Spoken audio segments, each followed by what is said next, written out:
¿Qué tal? Muy buenos días, Amazing Grace. Dios los bendiga. Hoy es nuevamente domingo, el día en que nos reunimos todos para compartir la palabra del Señor, para exaltar su nombre en comunidad, en unidad. Y estoy muy feliz porque hoy tenemos un tema muy especial, profundo, hermoso, para que se sintonicen y todos los que aún no están llegando llamen a sus amigos y hermanos para que se conecten en Facebook Live, ahora con nosotros desde Amazing Grace. Y en este tiempo hemos estado hablando de varios temas acerca de la unidad de la iglesia, acerca de nuevas maneras de compartir el evangelio a raíz de toda esta epidemia que hemos estado experimentando, el virus, la situación en que muchos hogares están ahora aislados, la iglesia con restricciones, los negocios, la economía, etcétera. El Señor nos está llamando a desarrollar estrategias nuevas maneras de llevar su palabra. La iglesia no se puede quedar estancada, no se puede quedar quieta, atemorizada, sino que todos nosotros debemos dar un paso adelante y buscar la instrucción del Señor, revelación de parte suya para llevar a cabo su gran comisión, para seguir predicando las buenas nuevas del Evangelio. Y hoy tenía dos pequeñas cosas para compartirles previamente al mensaje. Estuvimos leyendo acerca de la nueva realidad de la iglesia y cayó en nuestras manos un libro del pastor Francis Chan que se llama Cartas a la Iglesia. Nos gustó bastante porque de verdad que desnuda lo que es la realidad del liderazgo de la iglesia de hoy, y también nos está instando, nos está llamando a tomar nuevos riesgos, nuevas estrategias en cuanto a la forma de hacer iglesia, y pienso que viene de parte del Señor. Y me impactó hay muchas frases chéveres para compartir, pero una de estas frases me gustó y dice: hay una verdadera conexión entre nuestra unidad como iglesia y la credibilidad de nuestro mensaje. Hay una verdadera conexión entre nuestra unidad como iglesia y la credibilidad de nuestro mensaje. Si nosotros como iglesia no estamos unidos, si como iglesia no estamos compartiendo entre nosotros y mostrando el amor del Señor, la gracia del Señor, los dones del Señor, entonces muy difícil la gente va a creer en el mensaje que estamos predicando. Luego la transformación y el testimonio debe comenzar desde el interior de la iglesia, debe comenzar desde nuestros corazones, de nuestra manera de vivir el evangelio, la manera de comportarnos, la manera de hablar, la manera de llevar a cabo, llevar a cabo nuestras vidas diarias. Y me llevaba a un pasaje de Juan en el capítulo 17. Allí el Señor ha estado hablando de la razón por la cual está en el mundo. Y allí en el versículo 21 y 23 dice el Señor: para que todos sean uno, como tú, oh Padre, en mí y yo en ti, que también ellos sean uno en nosotros. Fíjate, el deseo del Señor, el deseo de Dios es que todos sean uno, como el Padre y yo, dice Jesús, y yo y tú, y yo en ti, perdón, el Padre en mí y yo en ti. Sonó como un viejo programa de televisión. Como el Padre en mí y yo en ti, que también ellos sean uno en nosotros. Y termina con esta frase contundente que dice: para que el mundo crea que tú me enviaste. Para que el mundo crea que tú me enviaste.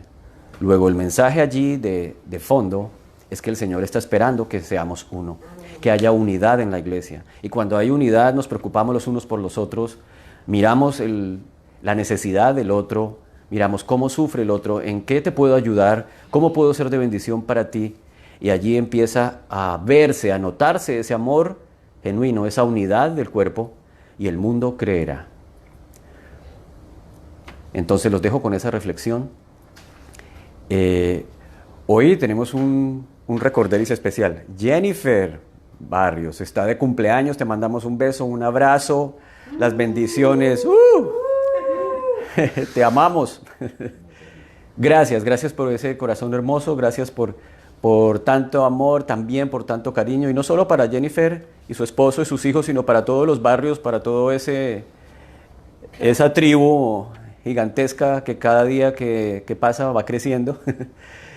Los bendecimos en el nombre de Jesús y sabemos que son una bendición enorme para la iglesia, para nosotros. Te amamos, Jennifer, que el Señor te consienta hoy, que haya ponqué para todos. Allí estaremos más tarde. Mentiras.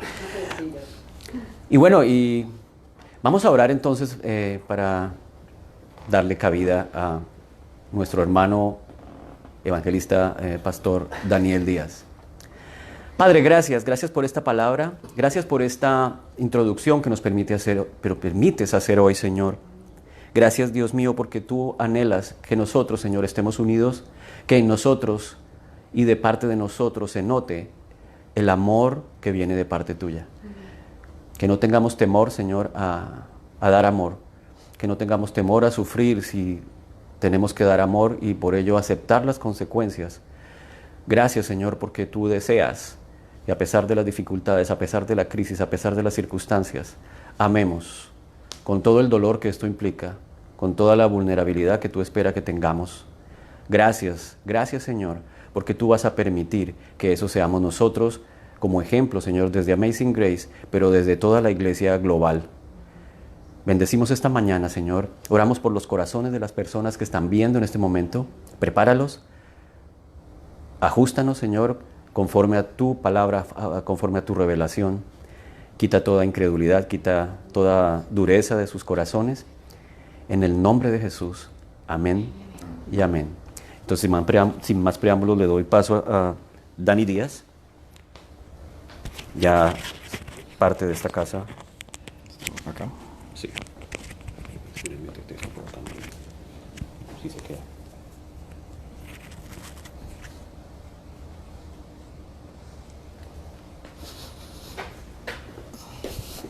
Bueno, buenos días, iglesia.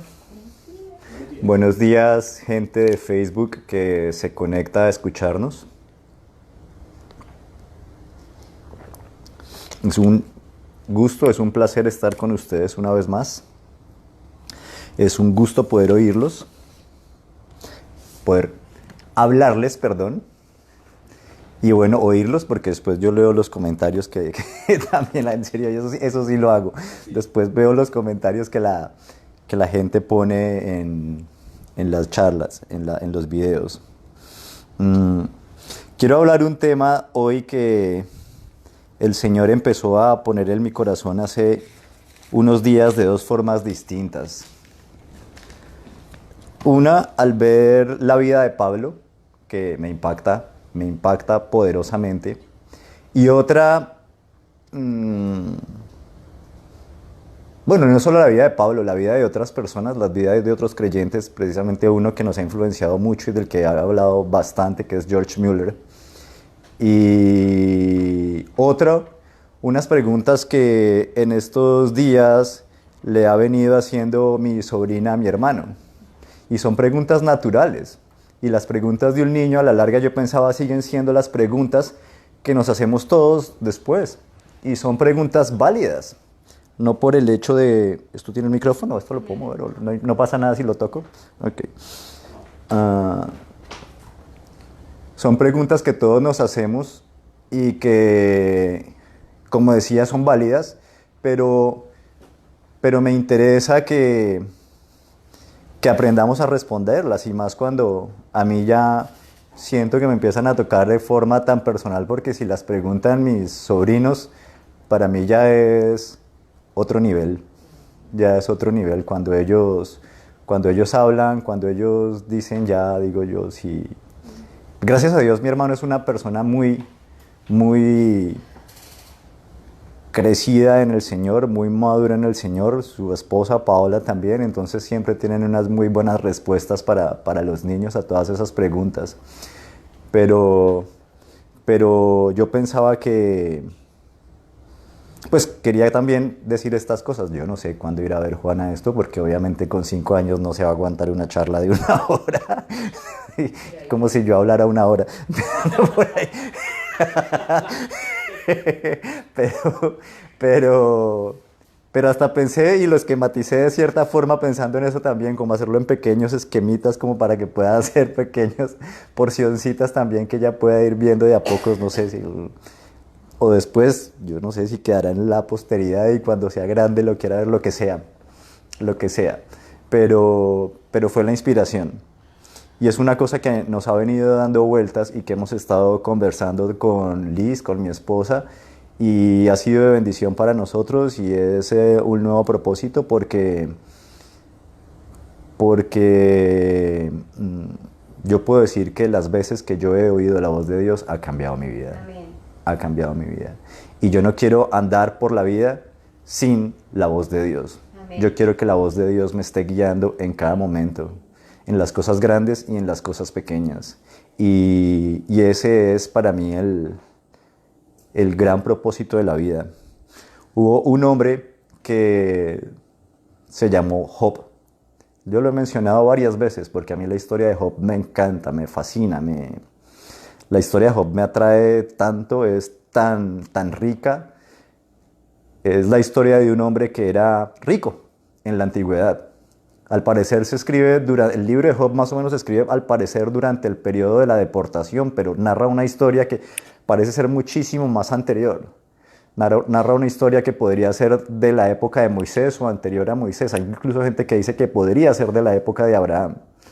Job es un tipo que ni siquiera era judío. No pertenecía al pueblo de Dios en el Antiguo Testamento. Y este señor era rico y temeroso de Dios, dice la Biblia. Pero al parecer muy religioso también.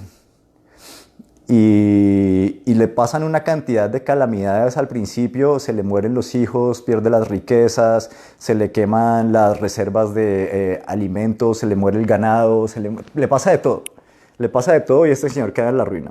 Y por si fuera poco, después se enferma y le empiezan a salir llagas por todo el cuerpo. Y llagas, que eran esas llagas, pues en el contexto del Antiguo Testamento tienen una connotación como de lepra, que era algo que todo el mundo rechazaba en la antigüedad. Y todo esto se le viene encima a Job, y lo único que le queda a Job son la esposa y 3 amigos, que lo ayudaron muy poquito. La esposa menciona una frase al principio que le dice: todavía retienes tu integridad, maldice a Dios y muérete. Y 3 amigos que se llamaban Elifaz, Bildad y Zofar, que lo único que hicieron fue recriminarle y pullarle la lengua. El problema, de hecho, Job había estado tranquilo hasta que llegaron los amigos, de hecho. Y llegaron los amigos y empezaron a pullarle la lengua, y Job empieza a hablar, y a medida que empieza a hablar Job, se empiezan a ver ciertas cosas también. Y el libro de Job es interesantísimo porque es como el intento más claro de la Biblia que hay de conciliar esta cosa que es la dificultad de responder al problema del mal en este mundo creado y conciliarlo con que tenemos un Dios bueno y todopoderoso que es amor. Y el libro de Job intenta responder a esa pregunta. De hecho, y a mí me parece que lo logra muy bien. Y entonces Job empieza a decir: pero a mí, ¿por qué me pasa todo esto? ¿A mí por qué me pasa todo esto si yo soy bueno, si yo soy... Ahora, si yo sé que yo soy bueno, pero si Dios viene y me dice que yo soy malo, entonces yo resulto... Porque ¿quién le va a decir a Dios que no? Pero yo sé que yo soy bueno, decía Job. Y los amigos se quedan ahí solo pullándole más la lengua a estos 3. Y todos eran muy viejitos, todos eran súper experimentados, todos eran súper sabios, Job y los 3 amigos. Hasta que al final llega un señor que se llama Eliú, que era más joven que todos, un joven. Les dice: me aburrí de oírlos, señores, están todos pero completamente perdidos de las cosas que son. Todos ustedes no se la pasan sino diciendo bobadas, y Job aquí fuera de todo viene a decir que él es muy bueno y que entonces Dios es malo si lo está condenando. Y le mete una taqueada a este señor Eliú, que era mucho más joven, que prácticamente podría ser un hijo, a Job, y le dice: ¿en serio usted le va a decir a Job que haga? ¿En serio usted le va a decir a Dios que haga? ¿En serio usted cree que si Dios dice que es malo, usted es bueno, pero Él se está inventando, entonces usted no puede defenderse? ¿Va a ser usted a Dios malo por quedar usted bien?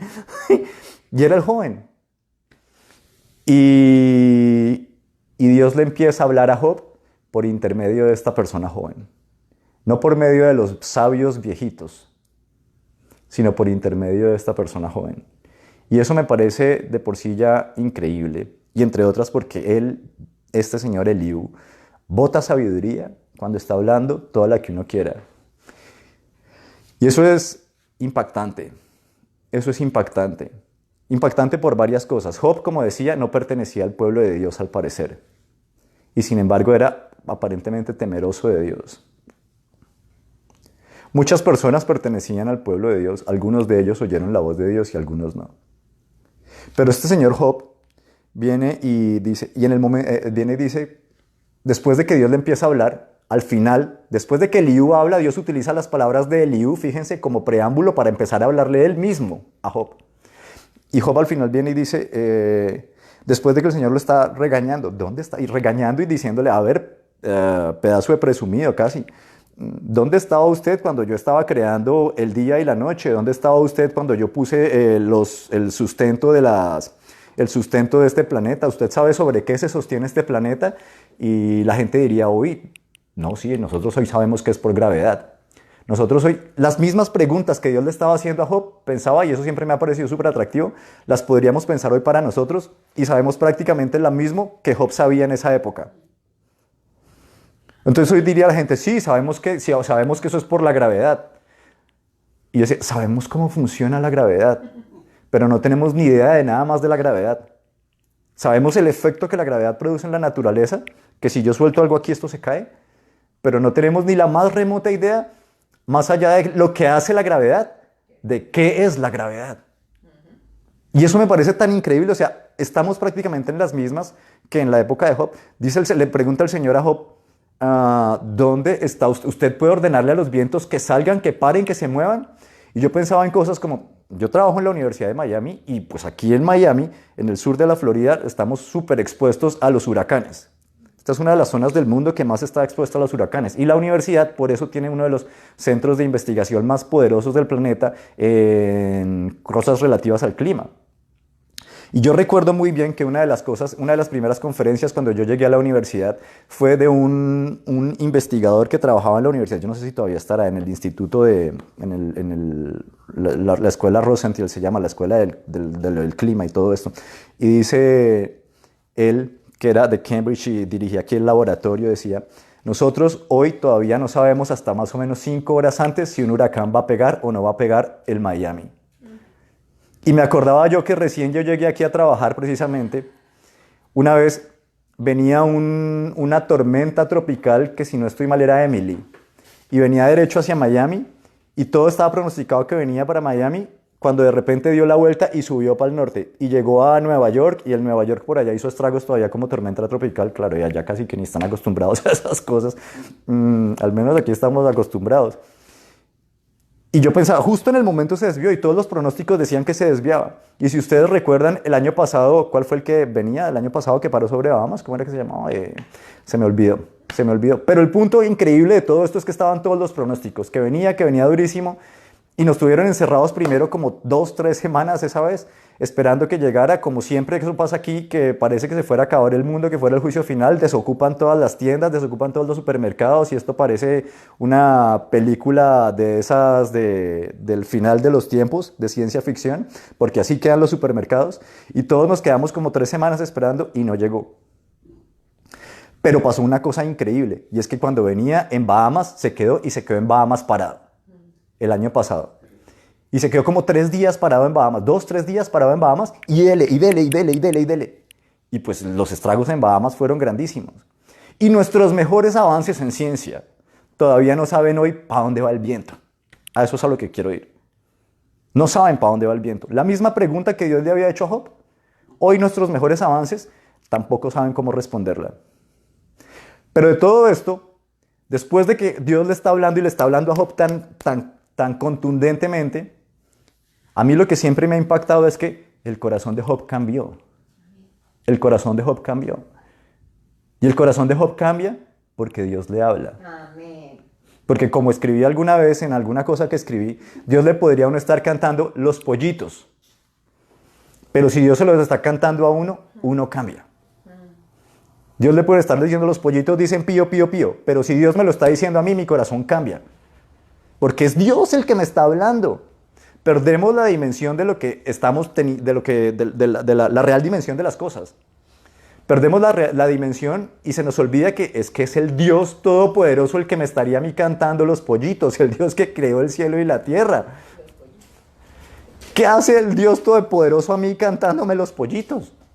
Eso me tiene que cambiar. Algo tiene que cambiar, algo tiene que producir. Cuando Dios se digna a responderle a Job y no tenía la necesidad. Job dice, wow, de oídas te había oído, pero ahora mis ojos te ven. Aleluya. Increíble esto. Se suponía que era un tipo increíblemente religioso, por eso es que digo, se suponían todas esas cosas. Pero solamente su vida tiene una transformación profunda. Todo lo que antes había pasado era como, había oído que me contaban de ti, pero ahora te estoy viendo con mis propios ojos. Y el corazón de Job cambia cuando Dios le habla. No cuando los amigos lo están sermoneando, como decía la última vez que di la charla. Porque eso no cambia a nadie. Cambia cuando oye la voz de Dios que le habla a él en primera persona. Cuando él tiene la experiencia subjetiva de su encuentro con Cristo. Cuando él, Job, oye la voz de Dios, Job cambia y su vida es transformada. Y eso a mí me parece increíble, porque yo puedo decir una cosa, eso fue exactamente lo que yo viví. Sí, Daniel, uno puede decir, cuando aprendí a leer, el primer libro que yo cogí para leer fue una Biblia. Y empecé a leer la Biblia desde muy chiquito. Y no sé ni cuántas veces he leído la Biblia. Y pues cualquier persona me dice, y yo, en el colegio, cuando estaba en primaria, me enseñaban y me enseñaban y me enseñaban versículos. La Reina Valera la tengo en la cabeza por default y todavía puedo recitarla casi de memoria de cuando era niño, muchas partes.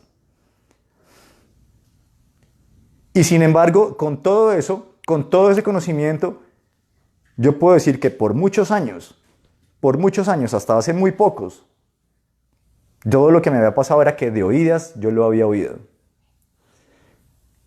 Pero llegó el momento en mi vida en el que Dios me habla a mí directamente y todo cambia. Aleluya. Y todo cambia. Porque ahora mis ojos lo vieron. Y yo, que era súper escéptico de esas cosas. Imagínense la mente de Daniel racional, el matemático, todo esto, de un momento a otro confrontado con que Dios me está hablando. Y de formas muy poderosas. Y eso me cambió. Eso me cambió. Eso me cambió toda la teoría antes no había hecho. Eso transformó mi corazón de forma en la que todas las cosas que me habían dicho antes no habían logrado. Eso logró que pudiera dejar muchas cosas atrás con las que había estado luchando, pecados que antes no había podido. Porque ahora tenía una motivación distinta. Porque ahora, como dijo Isaías, mis ojos habían visto al Rey. Y cambia todo. Encontrarnos con Dios cambia todo. Amén. Así que la pregunta de ¿cómo hacemos para escuchar la voz de Dios? Es legítima. ¿Cómo sabemos si Dios nos está escuchando? Es una pregunta también que es legítima. Y es válida porque no nos estamos relacionando con una cosa. Esto no es la guerra de las galaxias. Esto no es Star Wars y esta no es la fuerza. Muy chévere y muy interesante, pero mucha nueva era. Que la fuerza me acompañe es una cosa completamente impersonal. Ni me cambia ni me transforma. Pero si estamos hablando de un Dios que es personal, e intuitivamente todos entendemos que si hay un Dios tiene que ser personal, de hecho. El ateo también, el supuesto ateo, sobre todo ese ateo que vive tan agarrado de rabia con Dios, que dice que no cree en Dios porque es que, y se la pasa diciendo que es que ese tal por cual, que yo no sé qué más, y hablando así de Dios todo el tiempo. En realidad, a la hora de la verdad, lo único que hace es disimular. No tanto su incredulidad, sino su frustración con un Dios que existe. Porque yo no me pongo bravo con quien sé que no existe. No tiene ningún sentido. Yo estoy bravo y furioso con quien sé que existe y tal vez de esa persona no estoy recibiendo lo que estaría esperando recibir. Y eso es lo que a mí me enoja. Así que ese ateísmo de rabieta yo no me lo creo. Ese ateísmo de rabieta yo no me lo creo. Ese ateísmo de rabieta lo único que hace es sacar una frustración del corazón de cada persona. Esa es la verdad. Y entonces, todos entendemos a la larga. Yo creo con Pablo esto, que todos entendemos que hay un Dios, que es un Dios personal. Y si hay un Dios personal, lo que yo esperaría sería estar en comunión con Él. Amén. Porque uno no tiene comunión con la fuerza, así como uno no tiene comunión con una piedra. Uno no tiene comunión con la olla de cocinar. Uno tiene comunión con personas. Amén, amén. Con personas se tiene comunión. Comunión es común unión.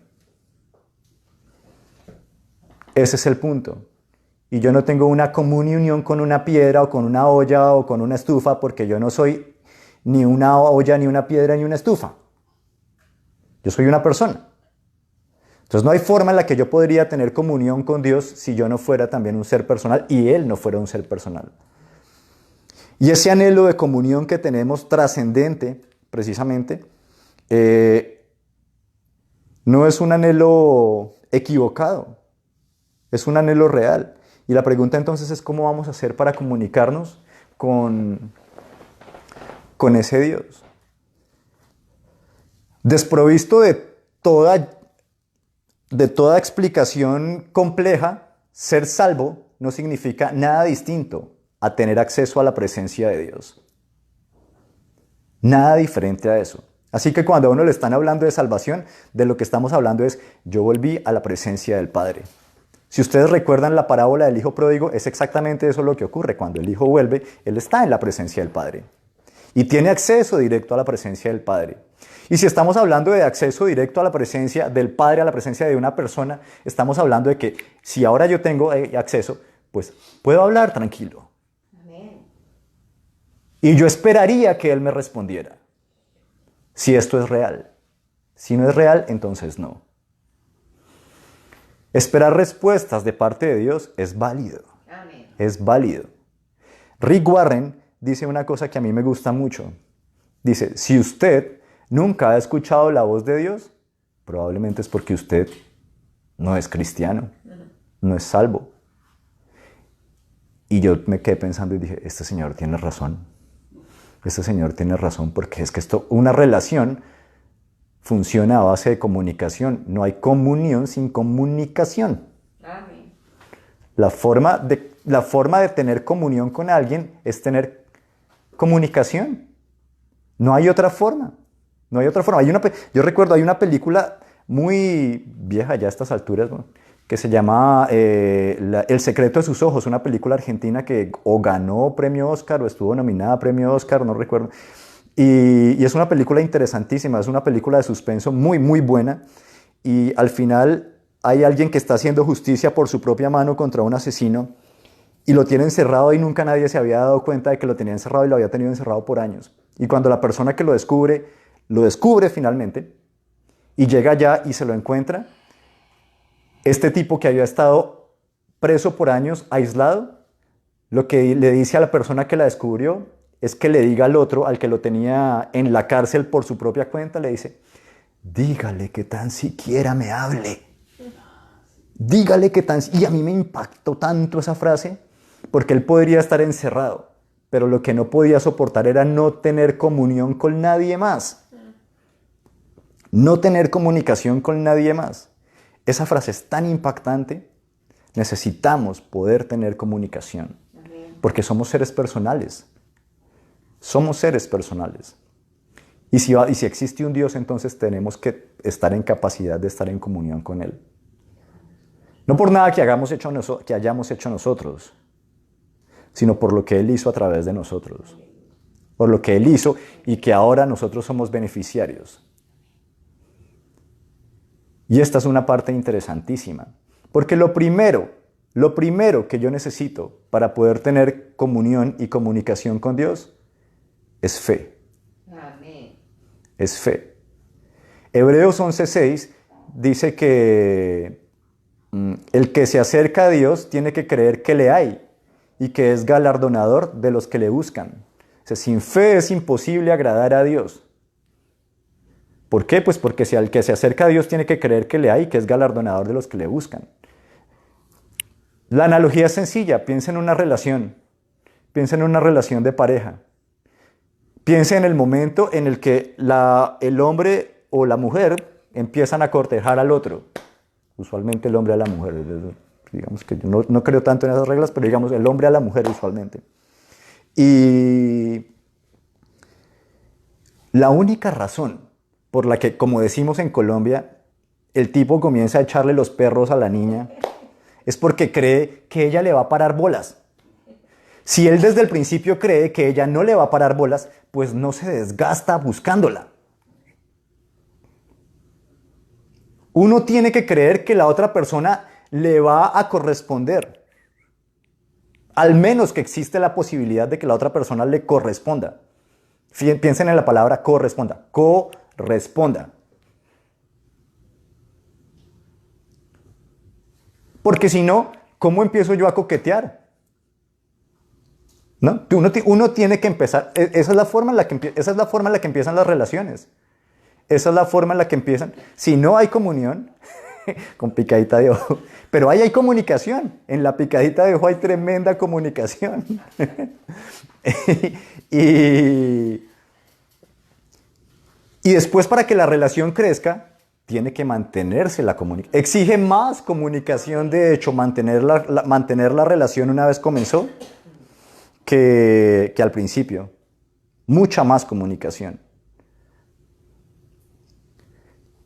Y para que yo pueda hacer eso, yo tengo que creer, tengo todo el tiempo, el motor de toda relación, así no nos demos cuenta, es la fe. La creencia de que la otra persona me va a corresponder y me va a seguir correspondiendo. Porque si no, no hay relación. Si no, no puede haber comunión. En el momento en el que se cae la fe, las relaciones se van para el piso. Entre más lo pienso, más me doy cuenta, porque empiezo a analizar ciertas relaciones y digo, lo que les pasa por completo es la falta de fe de una persona en la otra. Lo que falta es eso. Porque es la fe, creer que el otro me va a corresponder, lo que a mí me permite exponerme también a la hora de revelar mi amor. Si no, lo que yo voy a hacer es enconcharme como una tortuga.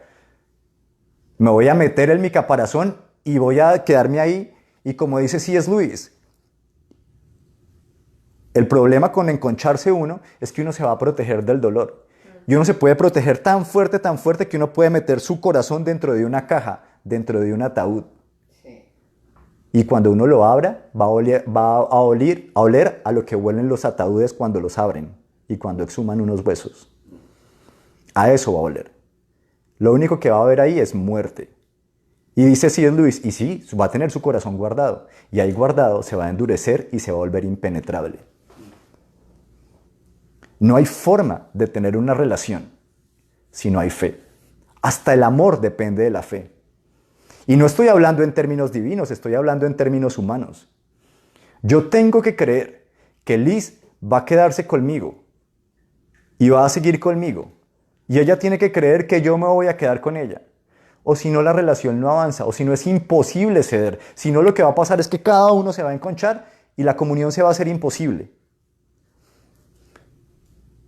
Yo tengo que creer que ella quiere estar conmigo y que eso se va a mantener. No hay otra forma de mantener una relación sino creyendo que la otra persona quiere estar conmigo. Y entre más lo crea, más me puedo exponer. Una cosa que a mí me pareció muy interesante fue con los gatos, algo que yo aprendí hace un tiempo. A diferencia de los perros, los gatos solo se dejan consentir por la panza cuando tienen mucha confianza en el amo. Un perro se bota, y en general un perro es la cosa más consentida, pero el gato no, el gato es muy prevenido, porque el gato sabe que cuando está patas arriba, está expuesto. Y en general los gatos solo se dejan consentir de los amos. Si no, inténtenlo. Nosotros tuvimos en mi casa una gata hasta hace muy poco tiempo, se le murió a mi hermana, se llamaba Nala. Y ella solo se dejaba acercar de nosotros y solo se dejaba consentir de nosotros así. Y después pues solo de mi hermana prácticamente. Y esa es la razón. El gato necesita saber que puede confiar en esa persona para ponerse boca arriba. Y nosotros, por naturaleza, hacemos exactamente las mismas cosas. Como los gatos, tenemos que creer que nos podemos exponer, o si no, nadie se va a exponer a una relación. Y es exactamente lo mismo lo que pasa en nuestra relación con Dios. Amén.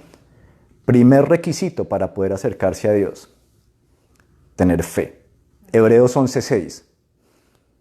El que se acerca a Dios tiene que creer que le hay y que es galardonador de los que le buscan.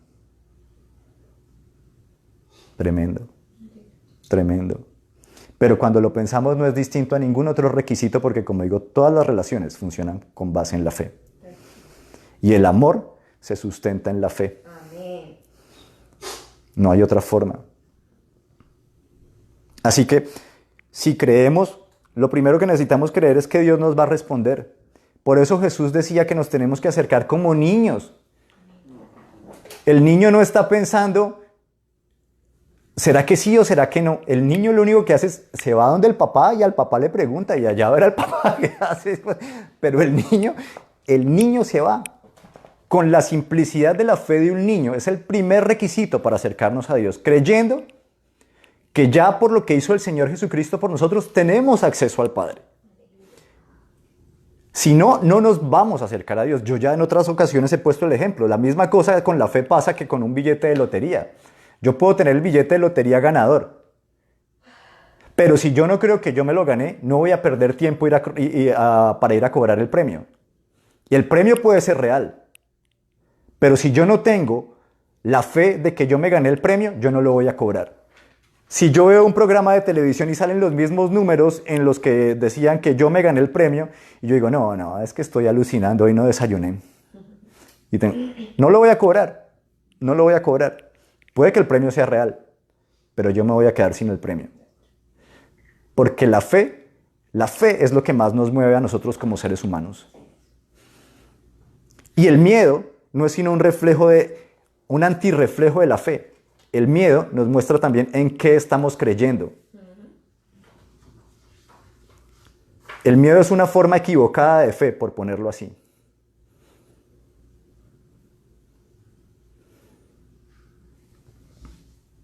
Cuando yo me acerco a alguien, yo tengo que creer que la persona me va a parar bolas o si no, no me acerco. Igual con Dios. El primer requisito para acercarnos a Dios es tener fe. Porque esto de lo que se trataba ahora es de creer que íbamos a tener comunión con Él, que íbamos a estar en su presencia continuamente, que le íbamos a hablar y Él nos iba a oír y que nosotros íbamos a oír su voz. Y eso me lleva al segundo punto que quiero mencionar acá, y es la actitud de nuestro corazón. En Jeremías, cuando el profeta Jeremías le está hablando al pueblo exiliado en Babilonia, parte de uno de los versículos que es tal vez el versículo más famoso de la Biblia en este momento, que es Jeremías 29:11. Y a mí siempre me ha parecido muy curioso lo famoso que es ese versículo, porque a la gente se le olvida que Jeremías se lo está diciendo a un pueblo exiliado, que habían sacado de su casa y que se lo habían llevado a las malas para otra parte, y que ellos no querían estar allá. Y aunque ellos no querían estar allá, lo que Jeremías les está diciendo, el nombre de Dios es: donde están, planten casas, edifiquen y crezcan. Porque los planes que yo tengo para ustedes son allá, no acá. Les dice. Y yo sé los planes que tengo para ustedes, planes de prosperidad, así que a fin de que tengan un futuro y una esperanza. Y ese versículo súper famoso que todo el mundo, ese es el versículo más famoso. Es increíble, pero ese versículo hasta estas alturas es más famoso que Juan 3:16. Lo que habla un poquito también de la idea de prosperidad que tenemos metida en la cabeza tan fuertemente. Porque los planes de Dios no son nuestros planes. Aleluya. Lo que el Señor está diciéndole a ese pueblo es que lo iba a prosperar en un lugar donde se lo habían llevado exiliado y donde estaban viviendo a las malas en ese momento. Pero eso es 29:11. 2 versiculitos más adelante. Dice, pero me buscarán y me encontrarán. ¿Cuándo? Cuando me busquen con todo su corazón. Amén. Con todo su corazón. Y esto a mí me parece maravilloso. Por una razón muy sencilla. ¿Por qué Dios nos pide que lo busquemos con todo el corazón? Porque Él puso todo su corazón en encontrarnos a nosotros también. Porque Él se hizo vulnerable por nosotros. Porque Él lo dejó todo en la cancha. Porque, como hemos recordado ahorita con mi esposa hablando, Él se puso la 10 para venir por mí. Él se puso la camiseta para venir por mí. Y lo dejó todo para venir a recogerme a mí. Aleluya. Por eso es que también Cristo es lo que es. Por eso es que Cristo va a ser exaltado hasta lo sumo, porque Él, siendo en forma de Dios, se despojó de todo lo que era y se humilló y se hizo como nosotros y sufrió muerte y muerte de cruz. El nivel de humillación que sufrió Cristo, sabiendo quién era Él, el nivel al que se rebajó no es nada comparable a lo que ninguno de nosotros como humanos podamos rebajarnos, porque nosotros no estamos tan altos como Cristo. Así que cuando Él se humilla, realmente hasta ese nivel, hasta hacerse crucificar por humanos y morir morir a manos humanas por amor a los humanos. Es un acto de humillación grandísimo. Él lo dejó todo. Él lo dejó todo. Y como en toda relación de amor que se precie de funcionar, a la larga no va a funcionar bien si las dos partes no lo dejan todo en la cancha. Amén. No hay forma de que una relación funcione si las dos partes no lo están dejando todo en la cancha. No hay forma. Porque los deportes de equipo son equipos. Son equipos. No hay forma de que en un equipo de fútbol un solo jugador reemplace y haga todo lo que hacen los otros 10. No se puede, no se puede. No lo puede hacer Messi, no lo puede hacer Cristiano Ronaldo, no lo puede hacer nadie. Tiene que tener un equipo. Por eso a la larga es mucho mejor un equipo en el cual todo el mundo sea promedio y no sean los Messi y los Cristiano Ronaldo y todos jueguen muy bien y todos jueguen unidos como equipo, que un equipo en el que haya una sola estrella y el resto no haga nada. Porque ese pobre se va a acabar, se va a desgastar. No tiene cómo. Puede llegar a marcar un gol, pero difícilmente va a ganar un partido. Porque si está atacando, no está defendiendo. Y en una relación se necesita que los dos dejen todo en la cancha. Amén. Que los dos aporten todo. Dios lo hizo primero, pero eso no significa que yo no tenga que hacer nada. Nosotros amamos porque Él nos amó primero, dice la primera carta de Juan. Lo nuestro es una respuesta a lo que Él hace, pero una respuesta igualmente. Es nuestra decisión responder o no, como es nuestra decisión entrar o no en una relación de pareja. Y esto me lleva a otro punto, de hecho, al que yo he visto que es tan común dentro del cristianismo hoy, sobre todo en personas solteras. La gente anhela estar casada, la mayoría. Porque nuestro mundo es tan increíblemente individualista que la única posibilidad de comunión que tenemos es en relaciones íntimas. Y eso es un defecto de este mundo. Porque el cristianismo, como ninguna otra cosa en la historia de la humanidad, reivindica la soltería. Amén. Cuando en la antigüedad se veía mal que una mujer no se casara y tuviera hijos, cuando se veía mal que un hombre no se casara y no tuviera hijos, viene Cristo. Y Cristo no se casó. Y Él es el hombre por definición. Él es la definición de ser todo un varón, en serio. Él la es. Y no se casó. Y si somos verdaderos cristianos, pues creemos que Cristo es verdadero Dios y verdadero hombre. A Él no le faltó un poquito para ser hombre. Completo, pleno. Y la soltería queda reivindicada en el cristianismo y ahora nos parece, o sea, uno lo piensa ahora y uno dice está normal. Pero en la antigüedad eso fue como el salto. De Pablo sabemos que Pablo se dedicó a su ministerio y no tuvo necesidad de casarse. Y no tenía necesidad de hacerlo para vivir una vida plena. Primero estaba en comunión con Dios y segundo la idea era que la comunión con la iglesia supliera también todas las necesidades afectivas de la persona. Y así empieza a pasar más adelante. El mismo Agustín, cuando 300, 400 años más tarde se hace cristiano, después de haber vivido una vida completamente licenciosa, de haber vivido de parranda y Y como en la canción, por eso la plata que cae en mis manos la gasto en mujeres de vida y bailando, eso era Agustín antes de hacerse cristiano. Cuando él se hace cristiano, él mismo lo escribe en sus confesiones. Yo decidí no casarme porque yo lo que estaba encontrando en la comunión con mi Señor era más grande que cualquier otra cosa que el mundo me hubiera dado. ¡Wow! ¡Wow! Pero vivimos en una sociedad tan aislada y en una iglesia que se ha permeado tanto del mundo que se ha fragmentado también. Y la única posibilidad que tenemos de comunión entonces es si buscamos relaciones íntimas. Y eso habla de un defecto de la iglesia. Porque el matrimonio a la larga no debería ser para suplir mi necesidad de soledad. Amén. Y yo lo estoy diciendo acá cuando yo mismo lo viví toda la vida. Y sin embargo fueron mis miedos los que tantas veces en mi pasado destruyeron tantas de mis relaciones. E imposibilitaron muchas otras.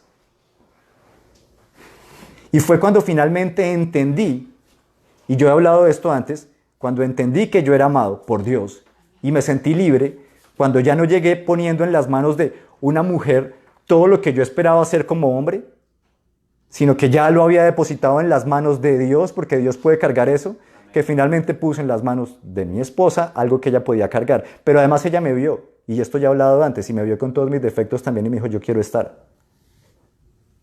Y a mí eso me parece chévere, porque eso me da la confianza de nuevo. Y sí, hay que sudar la gota gorda. Yo quiero componer. Y hay que sudar la gota gorda en las relaciones porque de todas maneras seguimos siendo personas caídas. Por los dos lados. Pero si no nos despojamos del miedo, si mi fe es en que la otra persona me va a fallar, no puedo amar. De nuevo, el miedo es una fe mal puesta. Si mi fe, en cambio, es en que la persona va a estar ahí, pues yo puedo amar tranquilamente, pero tengo que creer. Y cuando creo, entonces me pongo la camiseta por completo. Y juego y meto todo en la cancha y dejo todo en la cancha. Porque de nuevo no hay otra forma. Me buscarán y me encontrarán cuando me busquen con todo su corazón. No hay otra forma. Tenemos que creer. Y si vamos a creerlo, le creemos con toda. Y hay otra parte. Un tercer punto que quiero mencionar acá. Y es, confesemos nuestros pecados. Si queremos tener comunión con Dios, necesitamos confesarle nuestros pecados. No hay forma de estar en comunión con un Dios santo sabiendo que tenemos pecado en el corazón. No hay forma. No hay forma. Una de las cosas más liberadoras que me ha pasado a mí en la vida, cuando yo empecé a oír la voz de Dios, de hecho, lo primero que hice fue, estaba leyendo un libro que se llama Con Cristo en la Escuela de Oración, de un señor que se llama Andrew Murray, un libro que a mí me fascina. Decía, si usted quiere tener comunión con Dios, confiese su pecado. Y yo dije, yo estaba tan en la mala que dije, pues voy a hacerlo. Y empecé a escribirle a todo el mundo. Y me salió una lista larguísima de gente a la cual tenía que pedirle perdón. Y confesé mis pecados públicamente en privado. Dije, me la voy a jugar toda por Dios. Me la voy a jugar toda. Y cuando lo hice, inmediatamente, yo no estoy aquí diciendo ni una sola mentira, cuando lo hice, inmediatamente Dios me empezó a hablar. Inmediatamente. Porque es precisamente ese pecado que habita en mí el que no me ha permitido encontrarme con Dios. No porque yo tenga que pagar mi pecado, sino porque a la larga mi falta de confesión vuelve a ser el reflejo de otra cosa, y es que yo no le he creído.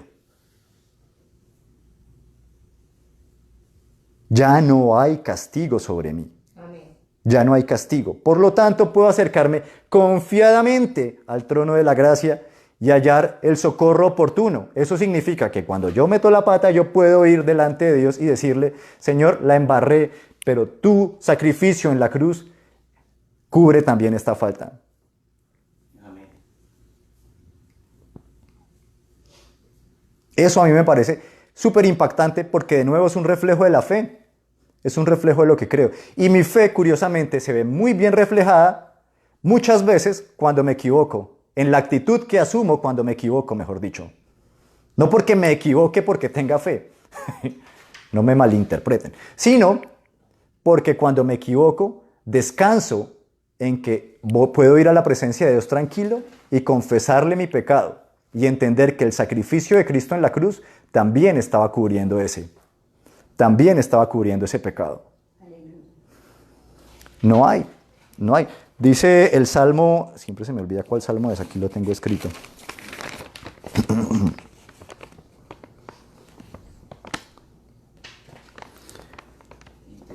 Salmo 66, 18. Si hubiera yo albergado iniquidad en mi corazón, el Señor no me habría escuchado. Salmo 66, 18. Si hubiera yo albergado iniquidad en mi corazón, Dios no me habría escuchado. Wow. Entre otras, porque no llegarle de nuevo con la confesión de mi pecado es no haber entendido lo que Él hizo por mí. Amén.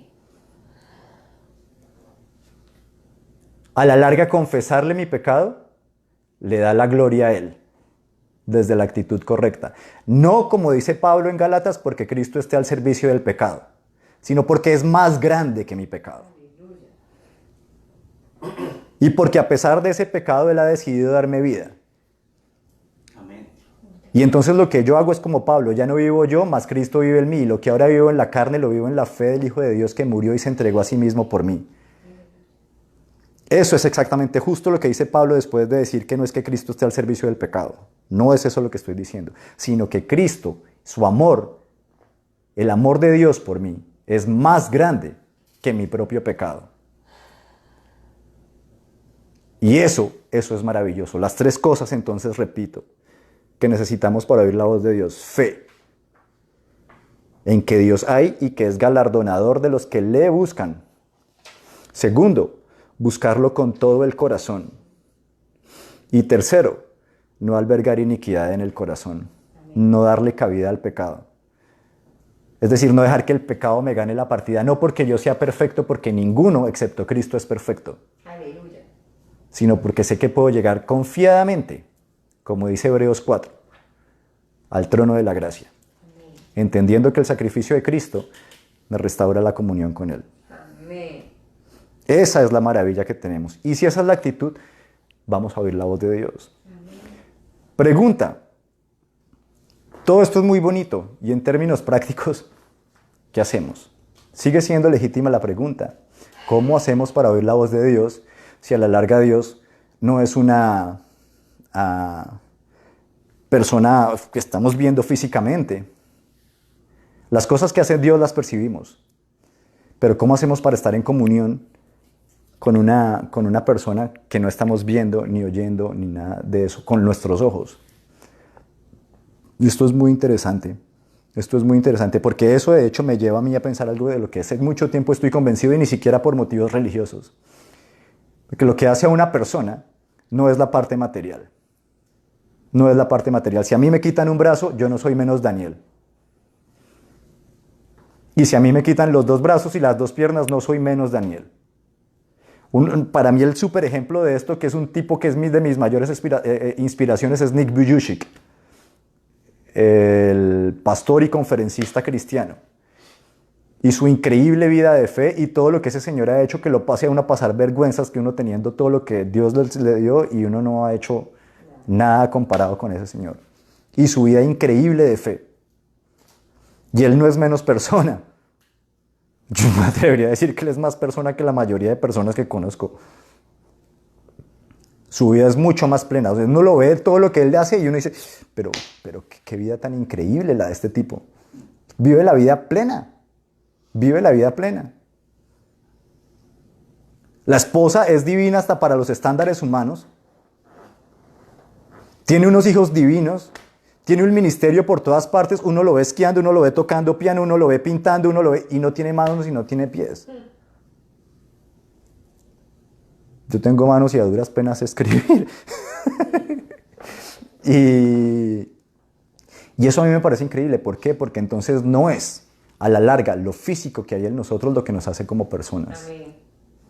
Hay algo adentro, lo que nosotros llamamos el alma, el espíritu, que es lo que nos hace a nosotros personas. Eso es lo que nos hace a nosotros personas. Y en efecto es exactamente lo mismo con Dios. Dios es espíritu, dice la Biblia. Y los que le adoran en espíritu y en verdad es necesario que le adoren. Pablo dice, el Señor es el espíritu. Es espíritu.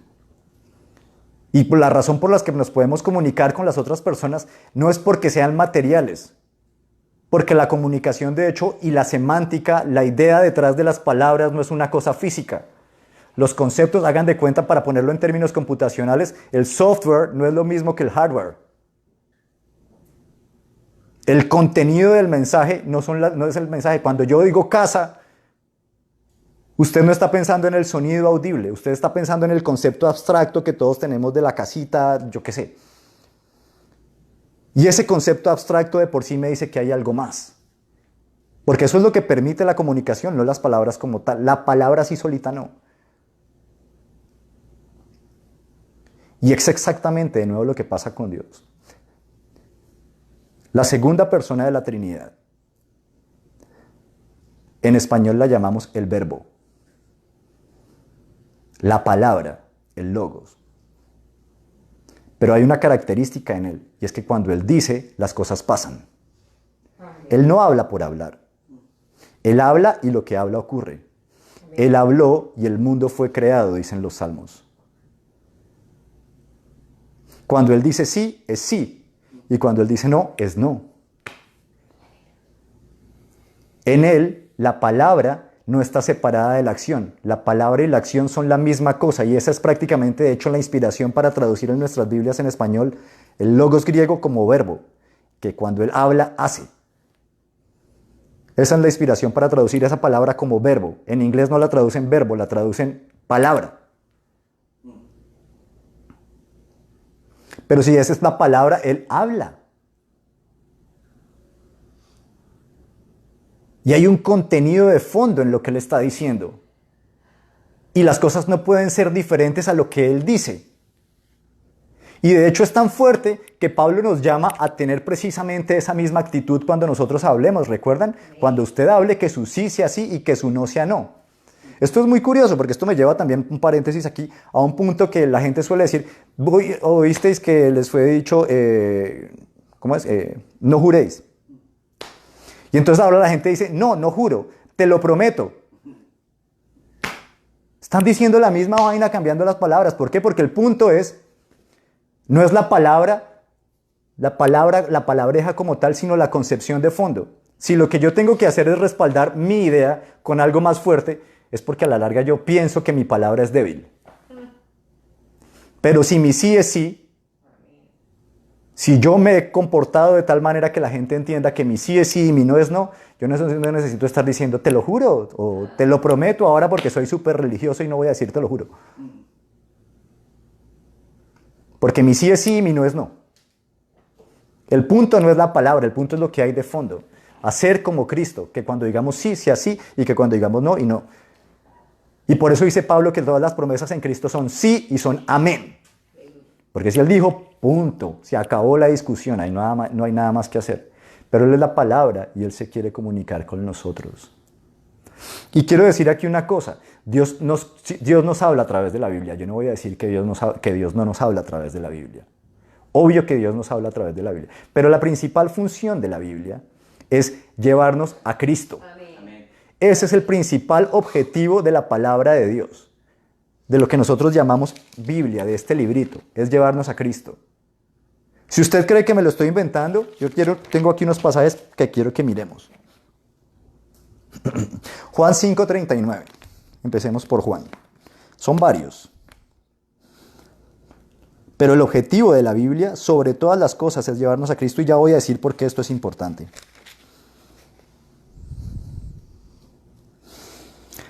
En NBI dice, ustedes estudian con diligencia las Escrituras porque piensan que en ellas hallan la vida eterna y son ellas las que dan testimonio en mi favor.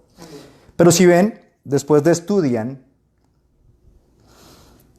hay una nota a pie de página Dice, alternativo, estudien. La mayoría de versiones traducen esto de forma más fuerte, no como ustedes estudian, sino como un imperativo, estudien.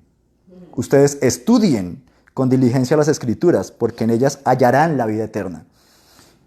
Porque son ellas las que dan testimonio de mí. El punto de la Biblia es que la Biblia da testimonio de Cristo. Aleluya. El punto del Antiguo Testamento, lo hemos dicho muchas veces, es señalar a Cristo. Señalar a Cristo. Usted puede leer la Biblia todo lo que quiera, pero si la Biblia no le está apuntando a Cristo, no le está sirviendo para nada. Amén, amén. Y les pasa a muchos. Y les pasa a muchos. ¿Cree que es la única parte donde lo dice?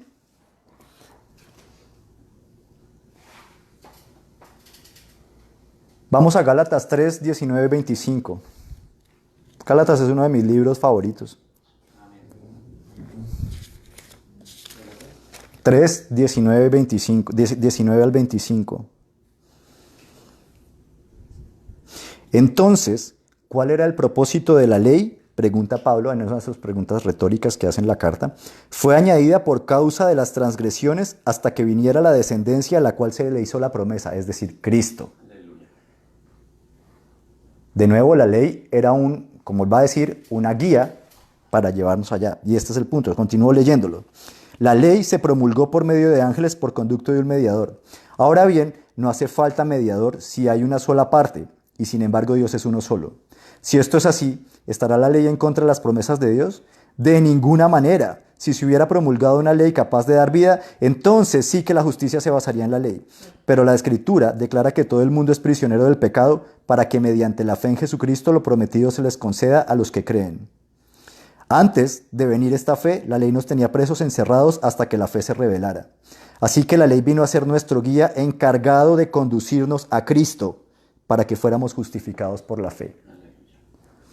Pero ahora que ha llegado la fe, ya no estamos sujetos al guía. Aleluya. El propósito de la Escritura es dirigirnos a Cristo. No son mis palabras, son las palabras de Pablo. La ley vino a ser nuestro guía encargado de conducirnos a Cristo. Y una vez ha llegado la fe, ya no estamos sujetos al guía. Aleluya. ¿Se dan cuenta? Todo el Antiguo Testamento y el Nuevo Testamento tienen que estarnos dirigiendo a Cristo. Es posible leer el Antiguo Testamento y leer el Nuevo Testamento y no haberse encontrado con Cristo. Es muy posible. No es leer la Biblia lo que me hace cristiano. Amén. Y no es leer la Biblia lo que me hace más santo. Amén. Se lo puedo decir yo, porque yo también lo experimenté. No sé ni cuántas veces la leí y seguía igual sumergido en la misma cantidad de pecados. Así que no es eso. Pero es impactante ver cómo toda la Biblia me está llevando a Cristo. Aleluya. En el Antiguo y en el Nuevo Testamento. Y ese es el punto. Y estoy diciendo esto ¿por qué? Porque si uno lo piensa, y de hecho estaba recordando ayer y esta mañana una predicación de Alex San Pedro, que los invito a que la busquen y está en YouTube, que se llama, en su página de YouTube, Alex San Pedro. Él tiene unas charlas sobre apologética que se llaman La Colina de Marte. Y en La Colina de Marte tiene una charla sobre el Antiguo y el Nuevo Testamento. Y dice una cosa que me impactó porque es cierta. Es posible ser cristiano y no leer la Biblia nunca, eso es posible. Pero no es posible ser cristiano y no tener el Espíritu Santo. Amén. No es posible ser cristiano y no tener el Espíritu Santo. Romanos 8 lo dice, y lo dice muy claro. Si alguien no tiene el Espíritu de Cristo, no es de Cristo. Amén. No dice que si alguien no ha leído la Biblia, no es de Cristo. Dice, si alguien no tiene el Espíritu de Cristo, no es de Cristo. Y Pablo les dice a los corintios que la letra mata, pero el Espíritu vivifica. Aleluya. Porque yo puedo coger también las enseñanzas de Cristo y aún con las enseñanzas de Cristo volverme el más religioso y volverme súper legalista con las enseñanzas de Cristo y quedarme muerto en mis delitos y pecados. Romanos 8 algo, 8, 9, creo. Ya te lo busco.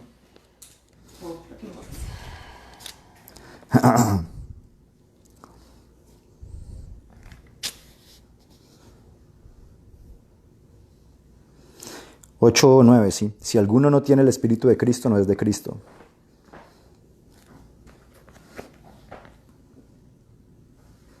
Y me impacta, y me ha impactado mucho, y lo he mencionado otras veces, cómo personas en Medio Oriente se hacen cristianas sin que hubiera habido ningún evangelista, sin que hubiera habido una Biblia de por medio. Lástima las gafas de Mimi.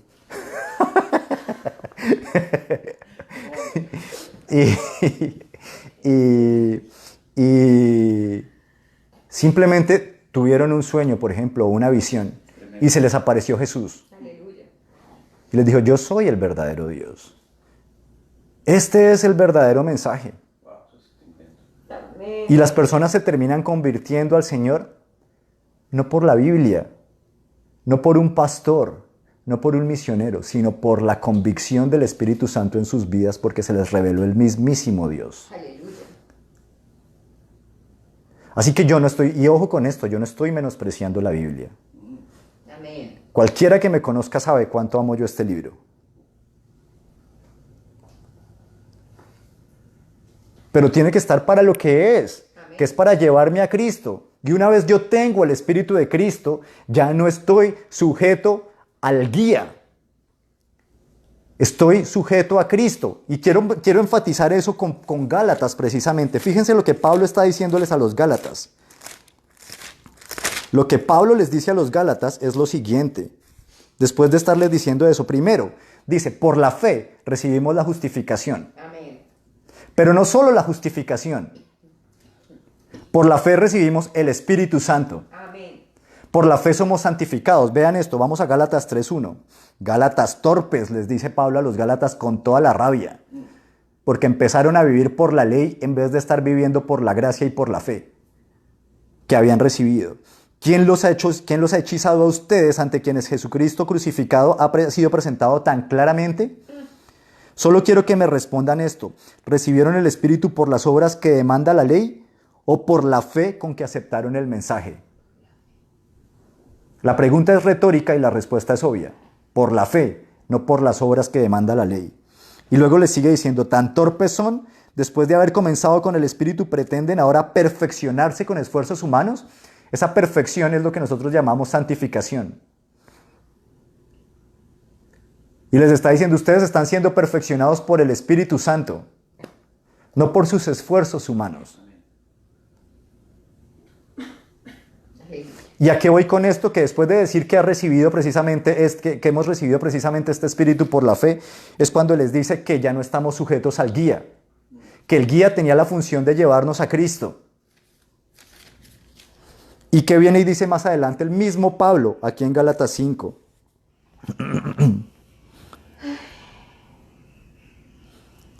De hecho, 4:6, antes de ir allá, 4:6.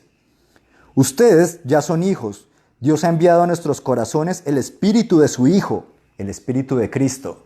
¿Se acuerdan que habíamos visto en Romanos, que decían Romanos que el que no tiene el Espíritu de Cristo no es de Cristo? Aquí está diciendo, Dios ha enviado a nuestros corazones el Espíritu de su Hijo, el Espíritu de Cristo, que clama, Abba, Padre. Así que ya no eres esclavo sino hijo. Y como eres hijo, Dios también te ha hecho heredero. Y en el 5:16 dice lo siguiente. Así que les digo, vivan por el Espíritu y no satisfarán los deseos de la naturaleza pecaminosa, de la carne. Yo muchas veces he dicho que este es uno de los versículos que en la traducción moderna me quitó un peso gigantesco de encima, porque ya no son 2 mandamientos como uno tenía entendido en Reina Valera. En Reina Valera decía, vivan por el Espíritu y no satisfagan los deseos de la carne, como si fueran 2 mandamientos distintos. Y esa es una pelea de tigre con burro amarrado.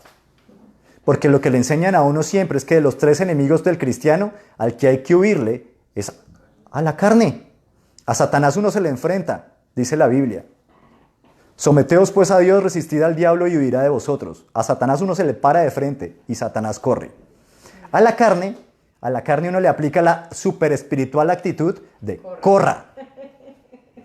Corra, como decían en el colegio, es mejor decir aquí corrió que aquí murió.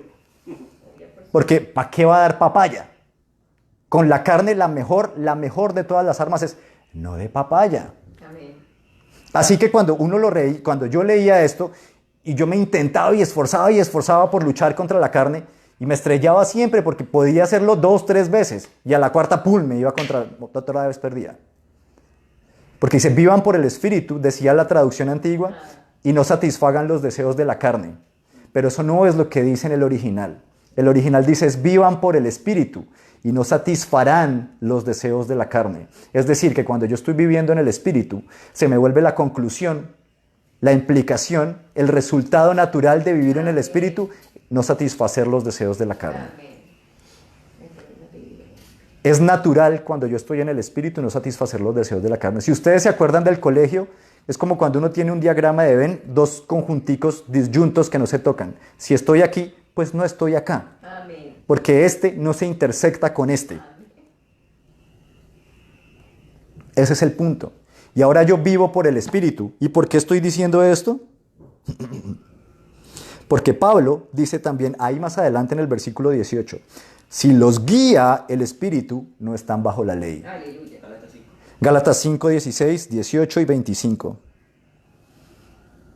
Y en el 25 dice precisamente, si el Espíritu nos da vida, andemos guiados por el Espíritu. Amén. Guiados por el Espíritu. El que nos guía es el Espíritu Santo. Amén, amén. Y solo para redondear, en la primera carta de Timoteo, en el capítulo 1, para redondear esta idea, fíjense lo que dice el autor acá. Voy a leer desde el versículo 6, 1-6. Algunos se han desviado de esta línea de conducta y se han enredado en discusiones inútiles. Pretenden ser maestros de la ley, pero en realidad no saben de qué hablan ni entienden lo que con tanta seguridad afirman. ¿De qué está hablando aquí Pablo? Dice, ahora bien, sabemos que la ley es buena si se aplica como es debido. Tengamos en cuenta que la ley no se ha instituido para los justos. Amén. La ley no se ha instituido para los justos. ¿Para quiénes? Para los desobedientes, rebeldes, para los impíos, pecadores, para los irreverentes y profanos. La ley es para los que maltratan a sus propios padres, para los asesinos, para los adúlteros, los homosexuales, para los traficantes de esclavos, los embusteros y los que juran en falso. En fin, la ley es para todo el que está en contra de la sana doctrina enseñada por el glorioso evangelio que el Dios bendito me ha confiado. Cuando estamos bajo la gracia, no estamos bajo la ley. No andamos por lo que nos diga la ley. Sino que ahora, la ley, ahí está, no aplica para nosotros. Esa no es mi guía. Mi guía ahora es el Espíritu Santo. Aleluya. Mi guía ahora, ¿por qué estoy diciendo esto? Porque el mismo Pablo va a venir a hablar aquí, y precisamente ese es el punto en el que más quiero enfatizar en toda esta charla. Como Pablo, desde que empieza a hablarles a los Gálatas, está enfatizando este punto. Y lo maneja desde el principio de la carta. Yo quiero que veamos ciertas cosas de la vida de Pablo. Gálatas menciona un par, de hecho 3 menciona. ¿Quién le dio el ministerio a Pablo? El Señor. No se lo dieron los apóstoles. Esa tal cosa de la sucesión apostólica histórica como para hacerlo una cosa humana, mi ministerio fue dado por humanos, no me importa. No me importa. Pero Pablo comienza Gálatas diciendo esto, en el versículo 1:1. Pablo, apóstol, no por investidura ni mediación humanas, sino por Jesucristo y por Dios Padre que lo levantó de entre los muertos. Fue Dios directamente el que le dio a Pablo su ministerio. Más adelante en la misma carta a los Gálatas dice en el versículo 11 y 12, fíjense esto. Quiero que sepan, hermanos, que el evangelio que yo predico no es invención humana. No lo recibí ni lo aprendí de ningún ser humano, sino que me llegó por revelación de Jesucristo. Eso sigue siendo verdad hoy. Amén. Eso sigue siendo verdad hoy. La Biblia puede ser el instrumento por el cual el Espíritu nos convenza. de cuál es el verdadero evangelio, de cómo hacemos para ser salvos. ¿Por qué lo digo? Porque a muchos nos ha pasado. Y Dios va a seguir utilizando la Biblia con toda seguridad. Amén. Pero es el Espíritu el que está detrás. Pablo dice, y Pablo no tenía la Biblia, Pablo escribió lo que nosotros llamamos la Biblia.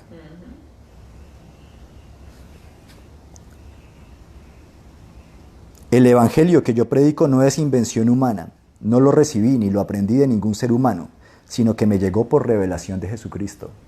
Por revelación directa. Revelación directa. Porque nunca vamos a experimentar el verdadero evangelio hasta que no nos encontremos de frente con Dios.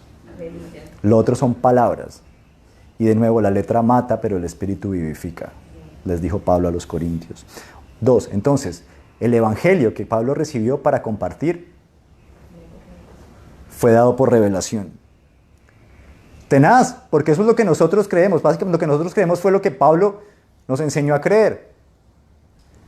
El evangelio que recibió Pablo sigue transformando y transformando y transformando gente por miles de años. Cambiando vidas. Y vamos a ver mucho más. En el capítulo 2, en el versículo 1 dice, Pablo después de su primer viaje misionero, él retoma aquí la historia y dice, 14 años después subí de nuevo a Jerusalén, esta vez con Bernabé, llevando también a Tito. ¿Y qué dice en el versículo 2? Fui en obediencia a una revelación y me reuní en privado con los que eran reconocidos como dirigentes y les expliqué el evangelio que predico entre los gentiles para que todo mi esfuerzo no fuera en vano. ¿Qué dice aquí? Fui en obediencia ¿a qué? A una revelación. Revelación. Dios le habló directamente que fuera. ¿Qué salió de este viaje de Pablo a Jerusalén?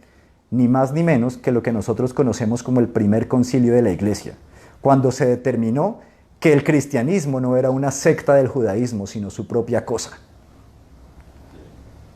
Fundamental en lo que nosotros creemos hoy.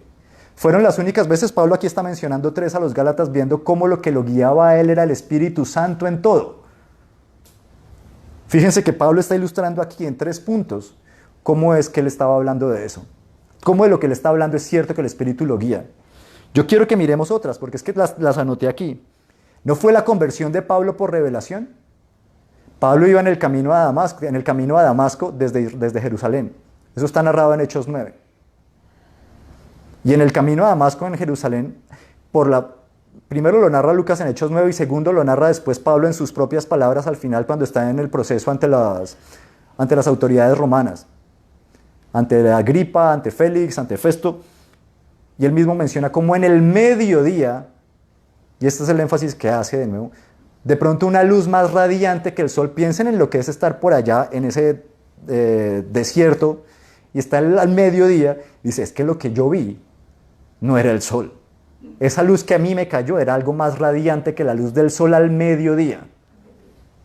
Me dijo, Saulo, Saulo, ¿por qué me persigues? Fue por revelación directa de Dios que Pablo se hizo creyente. Fue por revelación directa de Dios que Pablo obtuvo su llamado. Ahí mismo en Hechos 9. Hay un señor que se llama Ananías, que solo figura esa vez en todas las escrituras. Y Dios le habla a Ananías, se le aparece a Ananías. Y Ananías es el que va y le da el ministerio a Pablo. Había en Damasco, versículo 10, Hechos 9:10, había en Damasco un discípulo llamado Ananías, a quien el Señor llamó ¿cómo? En una visión. Llamó en una visión. Fíjense las formas en las que Dios habla. Estoy hablando del Nuevo Testamento, de cuando llegó el Espíritu Santo. Ananías, aquí estoy, Señor. Anda, ve a la casa de Judas, en la calle llamada derecha, y pregunta por un tal Saulo de Tarso. Está orando y ha visto en una visión a un hombre llamado Ananías, que entra y pone las manos sobre él para que recobre la vista. Y Ananías hace lo que haría cualquier persona. Pero si ese es el que nos estaba buscando para matarnos, Señor. Porque era lo que era Pablo hasta ese momento, un matón de iglesia. Pablo estaba buscando a la gente de la iglesia para matarla. Entonces Ananías respondió, Señor, He oído hablar mucho de este hombre y de todo el mal que ha causado a tus santos en Jerusalén. Y ahora lo tenemos aquí autorizado por los jefes de los sacerdotes para llevarse presos a todos los que invocan tu nombre. Le está diciendo, y tú me dices que vaya y me le ponga al frente. ¿Y cuál es la respuesta? Miren esto, aquí está el mismo Dios dando el llamado directo. Ve, insistió el Señor, porque ese hombre es mi instrumento escogido para dar a conocer mi nombre tanto a las naciones y sus reyes como al pueblo de Israel. El llamado de Pablo lo recibió en una visión directa de Dios. Yo le mostraré cuánto tendrá que padecer por mi nombre. Eso también lo recibió de parte de Dios directamente. Ya vimos que en efecto su llamado y su evangelio los recibe también en Gálatas directamente de Dios en una revelación. Su ministerio lo recibe también en revelación. Vamos adelante a Hechos 13. En la iglesia de Antioquía eran profetas y maestros Bernabé, Simeón apodado el Negro, Lucio de Cirene, Manaén, que se había criado con Herodes el tetrarca, y Saulo. Mientras ayunaban y participaban en el culto del Señor, el Espíritu Santo dijo: apártenme ahora a Bernabé y a Saulo para el trabajo que los he llamado. Así que después de ayunar, orar e imponerles las manos, los despidieron. Y comienzan los viajes misioneros de Pablo ahí. Comienzan los viajes misioneros de Pablo. Y a partir de esos viajes misioneros, la iglesia se empieza a expandir. Y son tan importantes que yo les voy a decir lo que pasa a nivel histórico. Prácticamente el cristianismo desaparece de Israel. Y se vuelve una cosa de gentiles. No porque el Señor no tenga pueblo suyo en Israel, sino por lo que pasó a la larga a nivel histórico. Cualquier israelita que reconozca que Jesús es el Señor es tan salvo como nosotros. De hecho, tiene las primicias, dice la Biblia, de la salvación. Pero lo que pasa históricamente es innegable. Pablo obedece a la visión, a la revelación que recibe y se va y expande el Evangelio. Y por la expansión del Evangelio de Pablo, el cristianismo llegó a nosotros hoy. No es un detalle menor. Vamos a Hechos 16, que es uno de los pasajes que a mí más me encanta y me fascina cuando pienso en la vida de Pablo. La obediencia de Pablo al Señor, Hechos 16, 6. Estaba Pablo en su segundo viaje misionero. Y dice, atravesaron la región de Frigia y Galacia, ya que el Espíritu Santo les había impedido que predicaran la palabra en la provincia de Asia. La provincia de Asia no es el continente de Asia, lo que llamamos hoy, es ese pedazo que está como entrando de Europa, cuando uno pasa de Turquía hoy hacia Oriente Medio. Ese pedazo de hoy es lo que nosotros llamamos la provincia de Asia. Ahí es donde quedaba Galacia y donde quedaba la Capadocia y todo eso. Donde usted ha visto que la gente en redes sociales vuela en globo, ahí. Eso es lo que se llamaba la provincia de Asia. Cuando llegaron cerca de Misia, miren lo que está diciendo Pablo, el Espíritu Santo les había impedido que predicaran la palabra en la provincia de Asia. Cuando llegaron cerca de Misia, intentaron pasar a Bitinia, pero el Espíritu de Jesús no se lo permitió. Entonces, pasando de largo por Misia, bajaron a Troas. Durante la noche, Pablo tuvo una visión en la que un hombre de Macedonia, puesto en pie, le rogaba: pasa a Macedonia y ayúdanos. Después de que Pablo tuvo la visión, enseguida nos preparamos para partir hacia Macedonia, convencidos de que Dios nos había llamado a anunciar el evangelio a los macedonios. Yo le voy a decir cuál es la medio bobadita de esta revelación, que el evangelio llegó a Europa. Esta revelación es lo que produjo la cultura occidental que hoy conocemos. Porque Pablo obedeció a esta revelación, usted y yo somos cristianos hoy. Nada más y nada menos. Esta revelación fue la primera vez que el cristianismo llegó a Europa. Y de Europa se quedó, y de Europa pasó a América, y así llegamos nosotros a ser cristianos. ¡Tremendo! La obediencia de Pablo a la revelación de Dios. ¡Tremendo! La obediencia de Pablo a la revelación de Dios le dio su conversión, el punto más importante de su vida. Le dio su llamado, le dio su ministerio. Lo llevó a viajar por todas partes.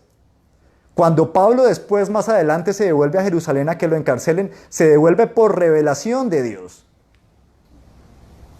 por revelación de Dios se devuelve Pablo. Y cada vez que Pablo va haciendo esas cosas, el Señor va cumpliendo su propósito. Cuando Pablo llega a Corinto, en Corinto hay un alboroto tremendo y Pablo se enfrenta con el primer líder de la sinagoga y hablando de Biblia, el primer líder de la sinagoga se termina convirtiendo. Entonces después llega y se sube otro señor que se llamaba Sóstenes.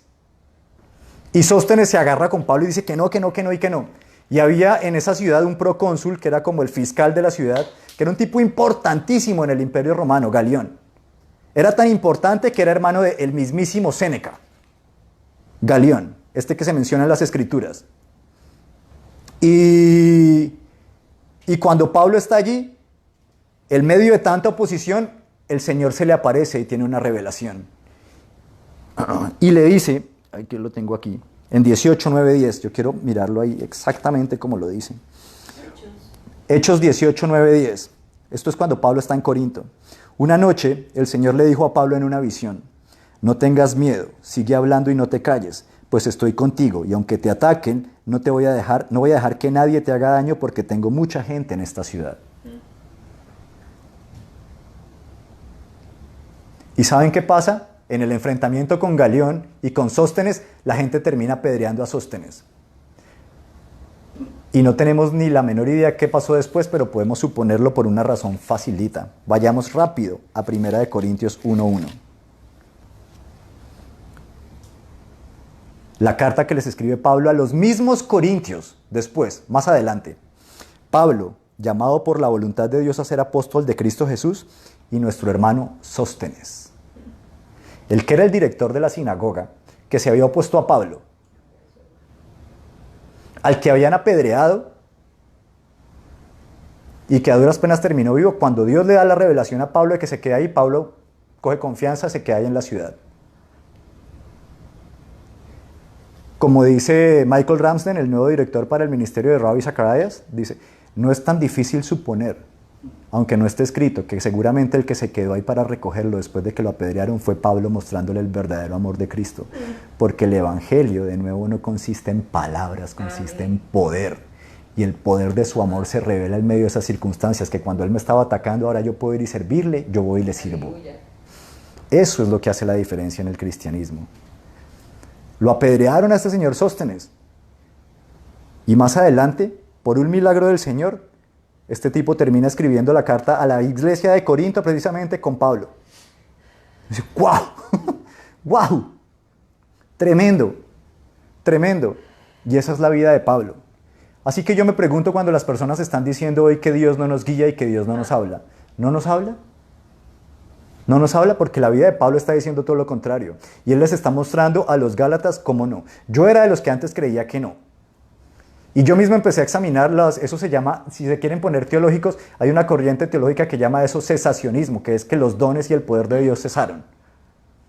Y el principal argumento que tienen todos estos es precisamente para decir, por un lado, que la Biblia se cerró, cosa que es cierta, y cosa que no veo por qué la una implique la otra.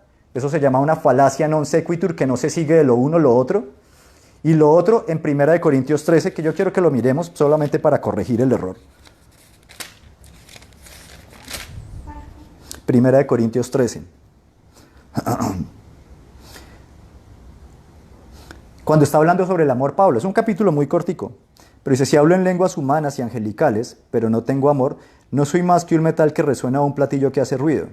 Si tengo el don de profecía y entiendo todos los misterios y poseo todo el conocimiento, y si tengo una fe que logra trasladar montañas, pero me falta el amor, no soy nada. Fíjense que está hablando de los dones. Y luego dice en el versículo 8: el amor jamás se extingue, mientras que el don de profecía cesará, el de lengua será silenciado y el del conocimiento desaparecerá. Porque conocemos y profetizamos de manera imperfecta, pero cuando llegue lo perfecto, lo imperfecto desaparecerá. Y entonces la gente interpreta que porque está hablando en futuro, entonces ya se fue.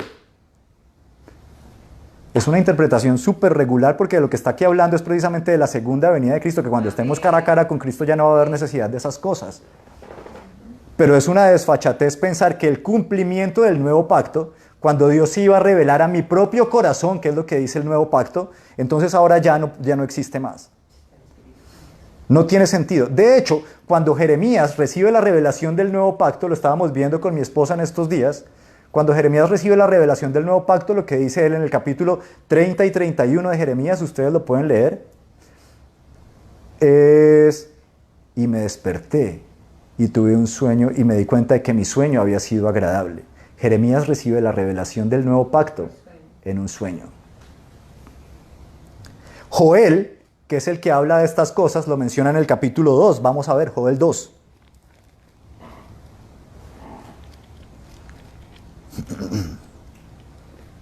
Voy 2 versículos más, 2 citas más.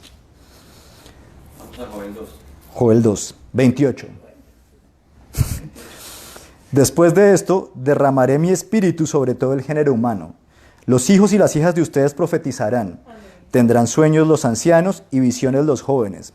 En esos días derramaré mi espíritu aún sobre los siervos y las siervas. En el cielo y en la tierra mostraré prodigios. ¿Por qué está diciendo que derramaré mi espíritu aún sobre los siervos y las siervas?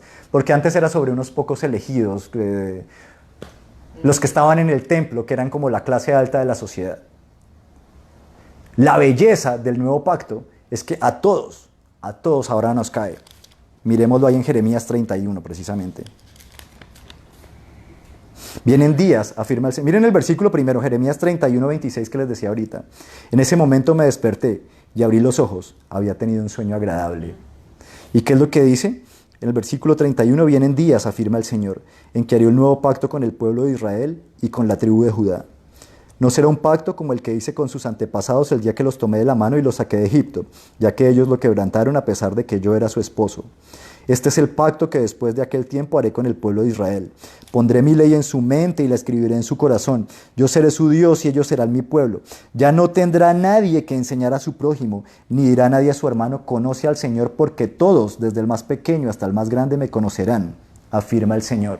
¿Se dan cuenta que esto es individual, uno a uno? Uno a uno. Esa es la promesa del nuevo pacto. Esa es la promesa del nuevo pacto. Y lo que ocurre en la iglesia en Hechos 2, cuando desciende el Espíritu en Pentecostés, cuando ustedes van y leen, es que Pedro está diciendo, aquí se cumplió el nuevo pacto. Aleluya. La voz del Espíritu sigue vigente, iglesia. Amén. Y el Espíritu está para dirigirnos. ¿Por qué no lo oímos? Recordemos las cosas, tenemos que acercarnos con fe, buscarlo con todo el corazón y procurar que no haya pecado en nuestro corazón.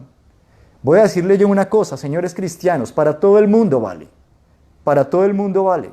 Yo me he quedado viendo las vidas de las personas más efectivas que yo conozco en el cristianismo. No son personas que estaban pensando tanto en hacer, sino en estar en comunión con su Dios. Personas que pasaban tiempo, horas, de rodillas ante la presencia de Dios, orando y clamando. Horas. No estoy diciendo 15 minutos, porque usted no tiene una relación con nadie por 15 minutos al día que comparta. Requiere fe creerle al Señor cuando dice que búsquenme a mí primero y que todas las demás cosas serán añadidas. Requiere fe, requiere mucha fe, porque la tendencia de nosotros es: me tengo que salir a trabajar a ganarme mi pan. Pero lo que la Biblia dice y lo que Cristo dijo, y son palabras de Cristo, es: su pan no lo consigue usted, su pan se lo doy yo, dice Dios. De manera que si yo estoy de rodillas en la presencia de Dios, de verdad buscándolo con un corazón, con la fe de un niño, buscándolo con todo el corazón, yo le puedo asegurar con certeza que Dios le va a hablar. Y no hay plata que se compare con eso. No la hay. No la hay. Busquen a Dios intensamente. Cuando digo intensamente, es intensamente porque Él es mucho más intensamente apasionado que cualquiera que nos podamos imaginar. Don Juan es un pobre perico de los palotes al lado de lo apasionado que puede ser Dios. Dios está apasionado por nosotros y lo único que está esperando en el medio de su pasión es que nosotros lleguemos también a donde Él está, con la misma pasión. No 15 minuticos, por favor.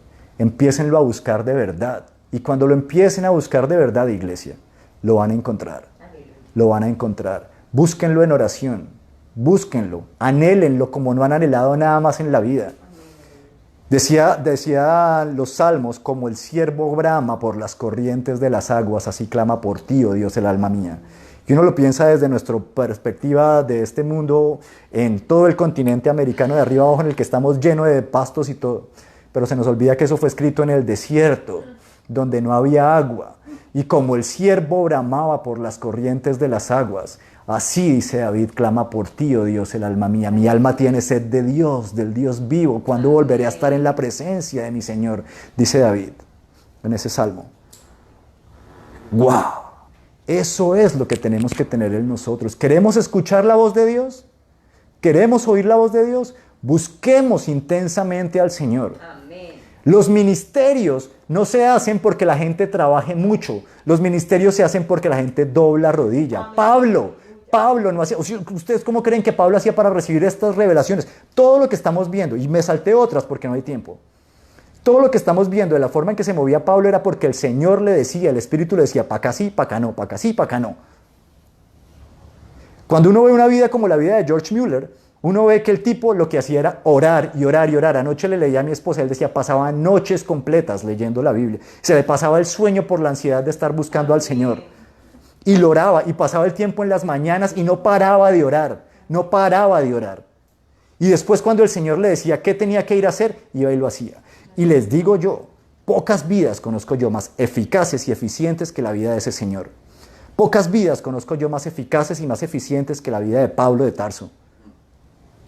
Y les tengo otro ejemplo, porque me van a decir, lo que pasa es que estos señores eran pastores, tenían mucho tiempo para rascarse el ombligo, sí, convencido. Les tengo yo otro ejemplo. Justo ayer estaba mirando uno de los mayores héroes que yo conozco vivos hoy.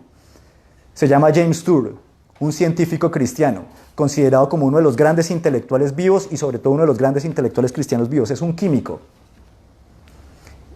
Y el tipo ha publicado más de 700 artículos científicos y ha estado nominado al premio Nobel. Y la única razón, dicen algunos, por la cual no le han dado el premio Nobel es porque no es darwinista.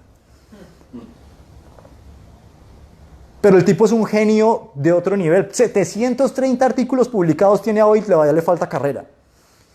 Y ayer estaba leyendo en su página de internet donde tiene todas las cosas de su investigación y todo en la universidad. Él es profesor de Rice University en Houston. Y tiene una sección en lo que dice lo que yo creo. Dice, estas cosas las he estudiado y lo que dice este librito, dice él, lo conozco más que todo lo que pueda saber de química. El mal no se mata trabajando. Yo le contaba a Liz como yo he visto tantas conferencias de él, que él decía, yo termino de trabajar a las 6 y me voy para mi casa. Me levanto, me arreglo, me paso 2, 3 horas en oración y luego me voy a mi laboratorio a trabajar y allá me quedo trabajando. Y a las 6 de la tarde vuelvo a mi casa y me dedico a mi familia, a mis hijos y después vuelvo al otro día y una vida súper organizada. Pero primero en dependencia de Dios. El tipo creó un canal de YouTube entrevistando a otras personas. Es el científico, el tipo súper wow. Y lo primero que hace cuando está entrevistando a otros es arrodillarse en la pantalla y ponerse a orar. Es como, wow, wow.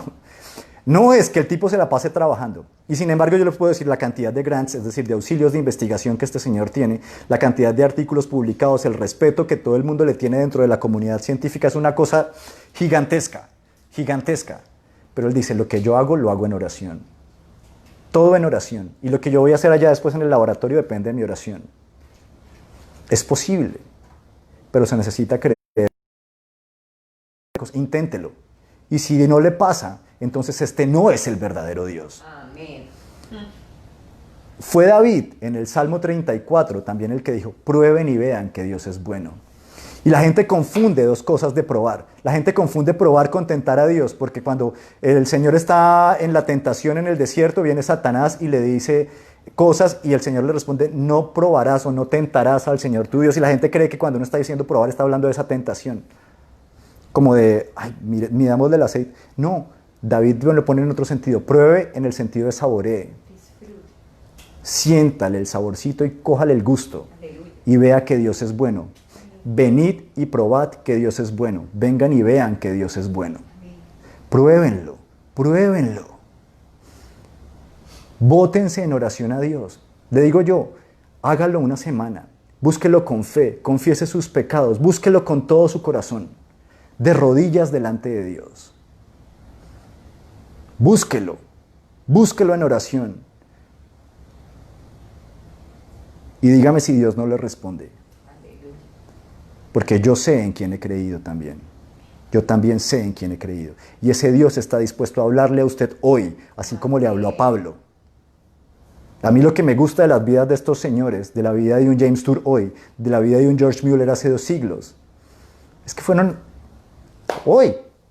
Esto no estamos hablando de la historia de la iglesia, de lo que está narrando la Biblia, gente que está viviendo hoy en nuestro mundo particular el poder de Dios.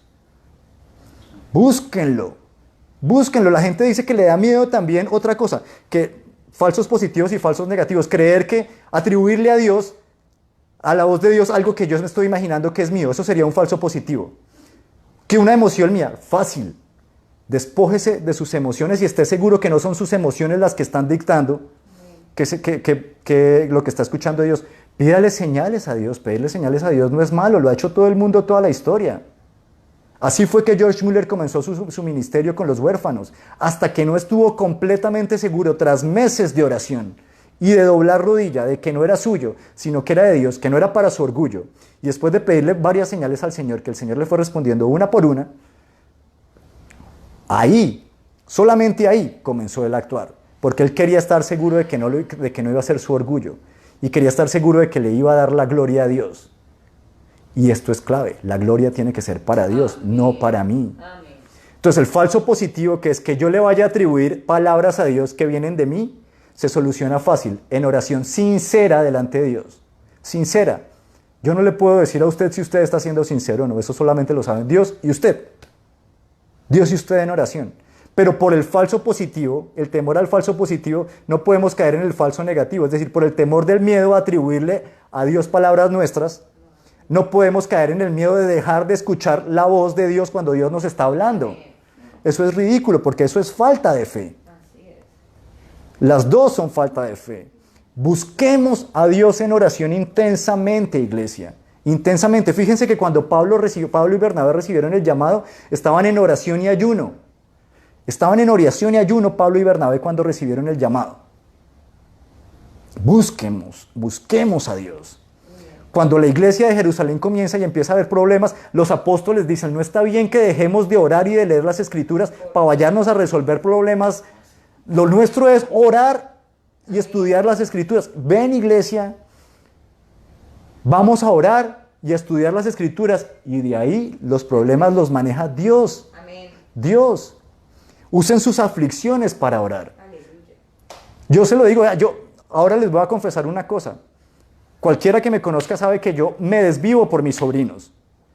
Y en la distancia, a veces me pongo a pensar, uy, si les pasa esto, si les pasa aquello, y se me empieza a subir una angustia en el corazón. Lo primero que yo hago cada vez que esa angustia se me sube en el corazón es empezar a orar y descanso. Porque el punto no es que no tenga angustias. En el mundo tendrán aflicciones, pero confíen, yo he vencido al mundo. Porque ¿qué dice la Biblia más adelante? Echando toda vuestra ansiedad sobre Él, porque Él tiene cuidado de vosotros. No que no tenga ansiedades, sino que se las eche a Él. No que no tenga preocupaciones. Las preocupaciones le dan sabor a esta vida, de hecho. Pero hoy se las deposito a Dios y lo que hago es gloriarme en su respuesta y en ver cómo me responde y en ver cómo Él me saca del aprieto. Amén, amén. Eso es lo que hace. Cosas por las cuales orar ahí todas. Arrodíllense delante de la presencia de Dios con corazón sincero. No buscando tentarlo, sino probarlo. Y yo le puedo asegurar que su vida va a cambiar, porque yo no creo en otro cristianismo, en que una persona esté revelando el fruto del Espíritu y que tenga el poder de Dios con él. Las dos cosas, porque ese fruto se va a ver revelado en poder. Aleluya. Por eso yo puedo oír muy bien a una persona que con autoridad, de ese tipo de autoridad, venga y me diga, Daniel, tengo una palabra para usted. Pablo lo hacía. Había un señor que se llamaba Ágabo, que fue 2 veces y le dijo a Pablo y le profetizó 2 veces. Yo puedo entender que una persona que vive sometida y que está en comunión con el Señor venga a decirme algo. Lo que no puedo entender es que alguien venga con sus puestas palabras a decirme, oiga, mire lo que Dios tiene para usted, cuando ni siquiera ellos se dedican a la oración. Dios habla y Dios va a seguir hablándonos hoy y vamos a poder reconocer las palabras de Dios en la respuesta a nuestras oraciones. Y en que Dios nos va a hablar a nosotros directamente en nuestro corazón. Pero nuestra prioridad no es nuestro ministerio, no es nuestro trabajo, no es su familia, no son sus hijos. Y le voy a decir una cosa, ¿quiere tener una vida de oración impactante? apague el celular y ore. Sálgase de las redes sociales. Enemigo número 1 hoy de su intimidad con Dios y de su intimidad con las otras personas, ese aparatico. Ese aparatico. Tiempo que usted dedica ahí es tiempo que le está quitando a la familia y a Dios y a los amigos. Tiempo a amar a Dios y a los demás, mejor dicho. Y eso es. Va a exigir, obvio, va a exigir que, como toda relación de amor, va a exigir que dejemos cosas de lado. El tiempo del celular, el tiempo en el que tan sabroso se le va a uno y pierde minutos, horas completas mirando posts de Facebook, Twitter, Instagram y perdiendo la paz viendo Twitter y todas esas cosas. Pero la comunión con Dios lo vale todo. Aleluya. Y el sentido que la vida va a adquirir lo vale todo. Y el resultado que va a haber en las otras cosas una vez empiece a hacerlas, lo vale todo. Amén. Esa es la palabra que tenía para ustedes hoy, iglesia. Esa es la palabra que tenía para ustedes hoy. Por eso los invito a que en esa comunión vamos a la cena. Vayamos a la cena. Se me fue el subjuntivo. Primera de Corintios 11. Yo recibí del Señor lo mismo que les transmití a ustedes, que el Señor Jesús, la noche en que fue traicionado, tomó pan, y después de dar gracias lo partió y dijo: este pan es mi cuerpo que por ustedes entrego. Hagan esto en memoria de mí.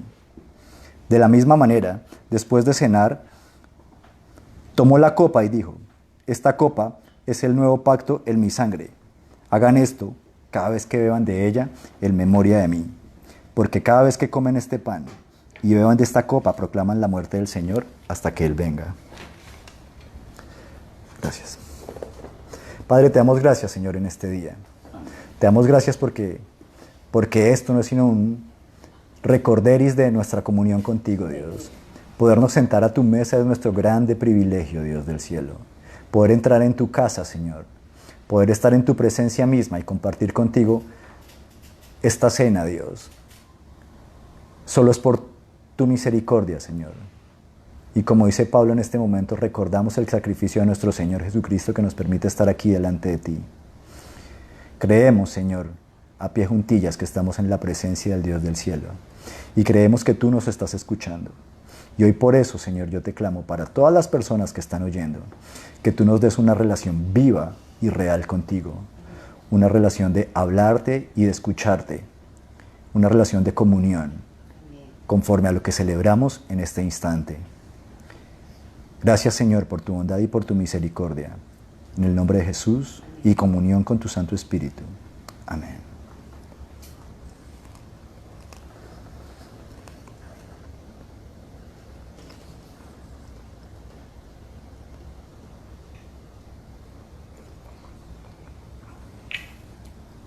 Iglesia, un gusto haber estado con ustedes hoy, que acaben de tener un fin de semana maravilloso y nos vemos la semana siguiente. Dios los bendiga.